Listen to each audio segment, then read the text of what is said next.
Salut à vous tous, mes chers suiveurs.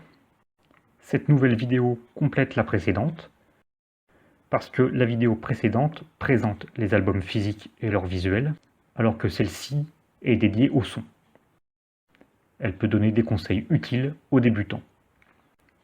Je rappelle que le premier titre du premier album, marqué par le curseur, a été réenregistré pour le deuxième album, alors que les trois autres titres ont été simplement amplifiés. Les titres du deuxième album, marqués par les curseurs, ont été enregistrés en utilisant la technique que je vais présenter. La voix est captée par un micro Sennheiser E835 relié à un ampli Roland AC60. Une guitare E2i Eclipse est aussi reliée à l'ampli via une pédale d'effet Joyo Ultimate Drive. Cette configuration permet d'enregistrer simultanément la voix et la guitare, ce qui permet de jouer de manière plus instinctive. J'ai utilisé cette technique pour enregistrer mes premiers titres. Il y a néanmoins un inconvénient. Une fois l'enregistrement effectué, on ne peut plus changer les gains relatifs des deux instruments. C'est pourquoi j'ai enregistré séparément la voix et la guitare des deux derniers titres enregistrés, marqués par les curseurs.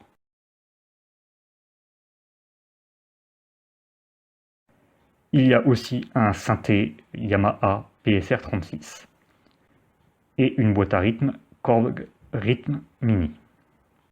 Il n'y a pas de basse. L'ampli, le synthé et la boîte à rythme sont reliés à un looper Boss RC30. La sortie électronique de chaque instrument est ainsi enregistrée. Les fichiers WAV de tous les instruments sont récupérés. Le traitement et le mixage du son sont ensuite effectués sur Audacity. Et pour le dernier titre enregistré, marqué par le curseur, j'ai mixé les parties en trémolo avec 2 pistes de guitare pour alourdir le son.